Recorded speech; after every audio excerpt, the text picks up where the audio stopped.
Stephen Hawking is boycotting the Israeli presidential conference. And I got a bunch of emails from people asking me to cover this and give my thoughts. Stephen Hawking is, of course, the famous British theoretical physicist and cosmologist. And he has decided that he is going to boycott the Israeli presidential conference in support of an academic boycott of Israel for Palestinian oppression.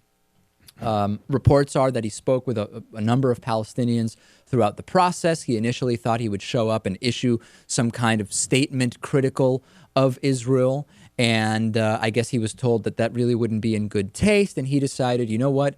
I'm going to boycott the country because I'm going to boycott the conference because I don't like what the country is doing. Now, let's lay this out piece by piece.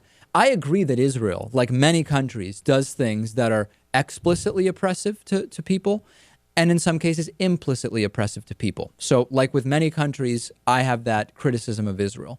I don't disagree with organizing boycotts when somebody wants to organize a boycott. I don't disagree with allowing the boycotts to be judged on their merits. However, I think Stephen Hawking's decision to boycott this particular conference, and specifically speaking of Stephen Hawking, is absurd and hypocritical on a number of levels.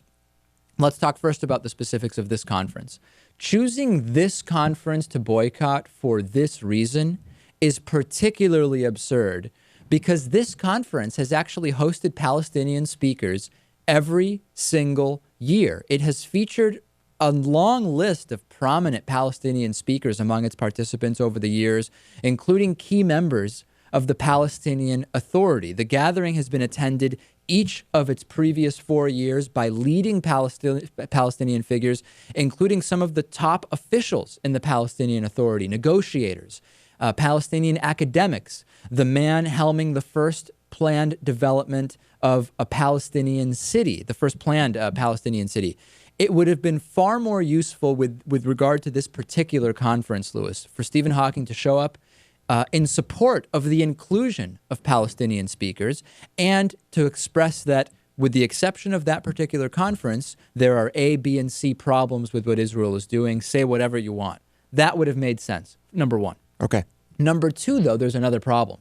And the problem is a pretty serious one, which is that I don't know that Stephen Hawking really has credibility to speak on this. I think he has lost credibility because Stephen Hawking has happily visited Iran, which doesn't allow gay people to even go to universities, but instead imprisons and kills them. Women are oppressed. There's no freedom.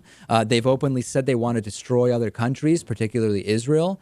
By comparison, Israel does have total freedom of the press, affirmative action in universities, which include Palestinians, political dissenters thrive instead of die, gay generals in the military, aside, of course, from all of the criticisms of Israel. But it goes even further. Not only has Stephen Hawking happily visited Iran, he's visited China, and he has praised China significantly.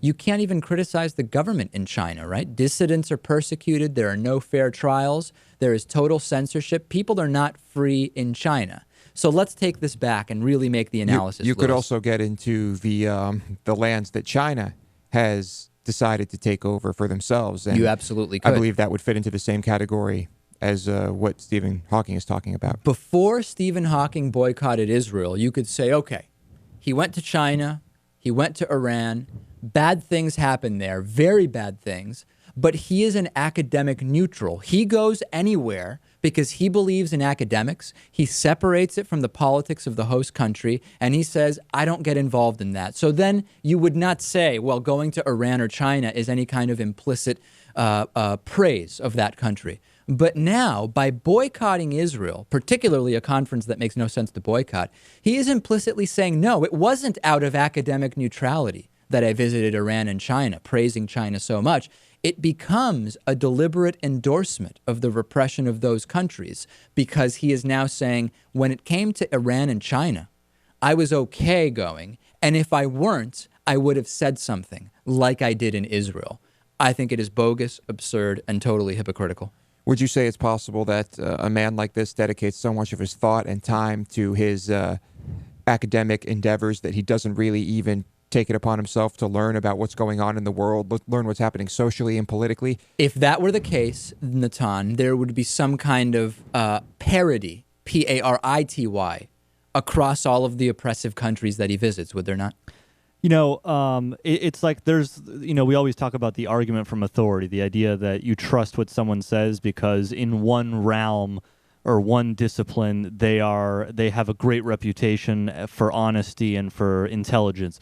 The reality is that we don't even need to invoke reputation when things like this happen. You can just take it on the merits exactly like you did. You analyze what the reasons are for not going to the conference, what the political goals are, and whether it's reasonable. I think in this case, we don't even need to invoke Stephen Hawking's name. We can just invoke the idea of people who were planning on going to this conference not going for the reasons they state, and we can say that it's totally hypocritical. All right. Send me your thoughts on this one. I look forward to hearing them.